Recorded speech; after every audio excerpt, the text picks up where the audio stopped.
Tension. दोस्तों एक बार फिर से आप फिगर को समझ लें, ये आप एफबीडी दोनों साइड बना सकते थे। इस साइड में फिर से एफबीडी समझाना चाहूंगा। FBD free body diagram, rate किधर लगेगा बच्चों? डाउनवर्ड। एमजी प्लस प्लस है, दोनों के बीच रिपल्सिव फोर्स है। धागे में टेंशन टी। एक लाइन यहां से बिल्कुल आप वर्टिकल लाइन ड्रॉ करें।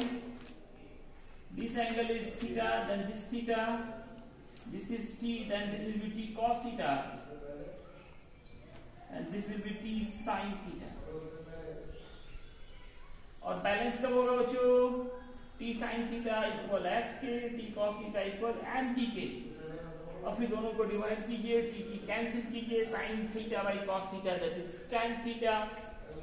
ये आप अभी फोर्स कहां निकाल रहे हैं? एयर में निकाल रहे हैं, इसलिए ए लगा दिया गया है।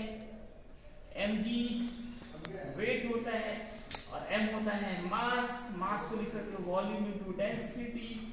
ये हमारा ऑब्जेक्ट क्या है? स्फीयर है, इसलिए हमने s लगा दिया है। डेंसिटी ऑफ स्फीयर जो ऑलरेडी क्वेश्चन में दिए गए हैं 1.6 इसका मान है। अब ये पूरा का पूरा सेटअप को ले जाकर के डुबा दिया। कहां डुबा दिया? किसी लिक्विड में। तो क्वेश्चन कह रहा है कि ये एंगल नो चेंज, एंगल में कोई चेंज नहीं हुआ। तो आर्किमिडीज की प्रिंसिपल के अकॉर्डिंग जब कोई सॉलिड किसी लिक्विड में डुबाया जाता है तो उसके मास में, उसके वेट में कमी होती है। कितनी कमी होती है? जितना लिक्विड वो डिस्प्लेस करता है। तो दोस्तों किसी लिक्विड में फोर्स, तो फोर्स इन मीडियम हो गया, लिक्विड एक मीडियम है हमारा, और यहाँ पे जो मास में जो कमी हुई वो m डैश है। ये होगा कितना? मास ऑफ सॉलिड s लगा दिया, mass of solid sphere into g minus जितने लिक्विड को उन्होंने हटाया है mass of liquid into g। फिर मास का formula volume into density, volume of sphere into g minus volume of liquid into g। अब यहाँ पे v और g आप कॉमन ले सकते हैं। ये फॉर्मूला आ गया। ये इक्वेशन फर्स्ट है। अच्छा, फर्स्ट सेकेंड तो पहले मान चुके हो, इसको मान लो थर्ड, इसको मान लो fourth. From third and fourth, third and fourth, third and fourth से देखिए LHS दोनों के बराबर है। tan थीटा ये दोनों एंगल्स क्या है? बराबर हैं।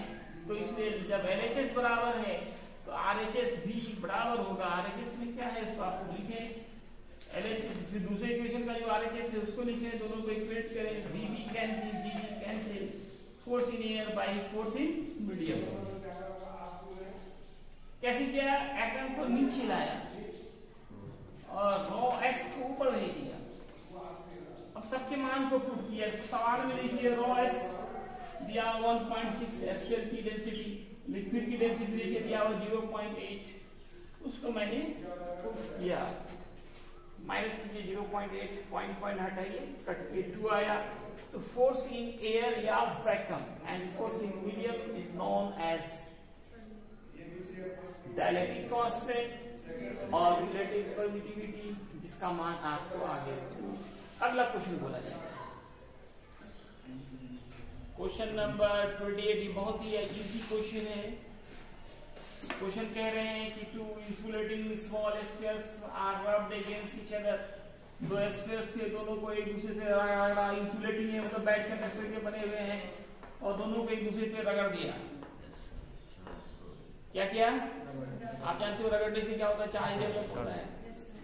एक पे प्लस होगा तो दूसरे पे माइनस होगा, और दोनों को कहा एक सर्टेन डिस्टेंस पे रखा गया।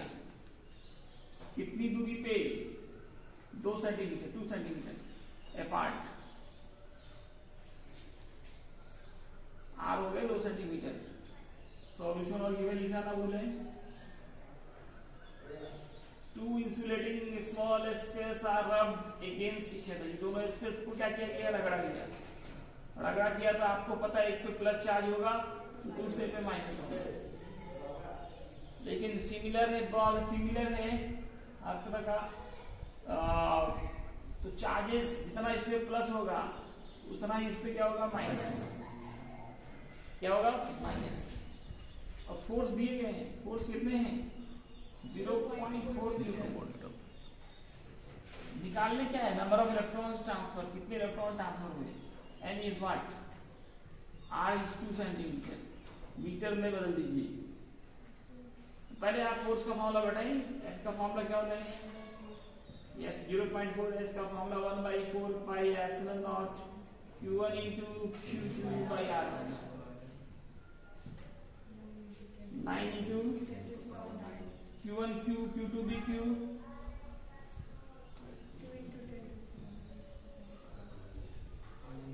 R कितना है? और Q को क्या लिख सकते हैं? NE वो N निकल जाएंगे N into E N into E 2 का 4 0 पॉइंट।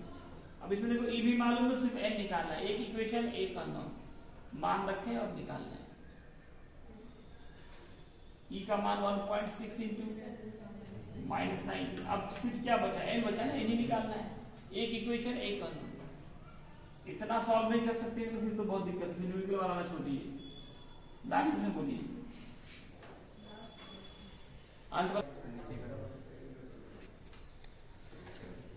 अब देखिए बच्चों 30 नंबर क्वेश्चन एंकरिंग के लास्ट क्वेश्चन है। एक इलेक्ट्रोस्टैटिक फोर्स के उन्होंने 30 क्वेश्चन दिए। तो न्यूमेरिकल प्रैक्टिस के लिए बहुत अच्छी बुक है, हर तरह के क्वेश्चन हैं। लास्ट क्वेश्चन कर रहे हैं 2 identical spheres having charges 8 microcoulomb and -4 microcoulomb. दो स्फीयर्स में एक पे चार्ज है 8 माइक्रोकूलम, दूसरे पे -4 और केप्ट एट सर्टेन डिस्टेंस, कुछ दूरी पे इसको रखी गई। इसके बाद दे आर टच, दोनों को टच कराया गया। टच कराने से क्या होगा? चार्ज एक से दूसरे पे जाएगा। कब तक? जब तक पोटेंशियल इक्वल ना हो जाए। अगर शेप साइज सेम है तब तो चार्ज भी क्या होगा? सेम हो जाएगा। यहाँ सिमिलर है तो चार्ज क्या हो जाएंगे? टचिंग के बाद सेम हो जाएगा। और फिर जब कुछ दूरी पर रखेंगे तो अब दोनों क्या करेगा? रिपल करेगा। दोनों पे लाइक चार्ज हो गए, अब क्या होगा? रिपल्शन। पहले क्या हो रहा था? अट्रैक्शन। तो कह रहा है इन दोनों कंडीशंस में जो फोर्स का रेशियो है वो निकालना है। Ratio of force, compare the forces. पहले क्या और अभी में फोर्स का क्या रेशियो है, या फिर दोनों में कंपेयर करना है। पहले कितना लग रहा था, अभी कितना लग रहा था, कंपेयर करना, रेशियो निकालना। बाकी क्यों होता है? क्वेश्चन में दिया हुआ है Q1 आपका 8 माइक्रोकूलम, Q2 -4 माइक्रोकूलम। पहले दोनों क्या थे? अलग अलग, ये है अलग अलग। अब दोनों को टच कराया गया, अब फिर दोनों को उतनी दूरी पर रख दिया गया। टच कराने के बाद दोनों पे चार्ज सेम हो जाएंगे। Q1 ये Q2 according to law of elevation of charge, law of elevation of electric charges. क्या लिख सकते हैं? Q1 plus Q2 equal Q plus Q। जितने चार्ज पैदा होते हैं उतना ही बात होता है। Charges neither be created not be destroyed, it can only transferred. ये 8 और ये plus -4 2Q, 8 -4 2Q, 4 is 2Q, Q is 4/2, that is 2।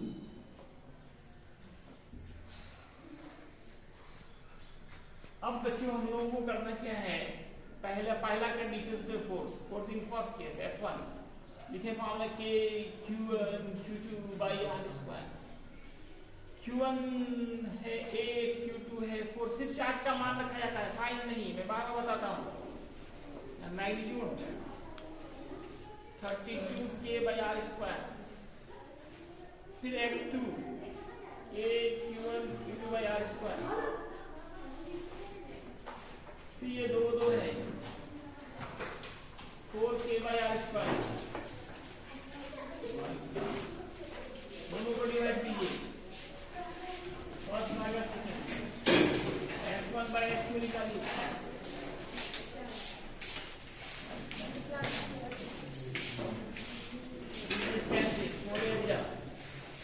F1 by F2 8/1, hence F1 is to F2 है 8:1। यही आंसर है आपका।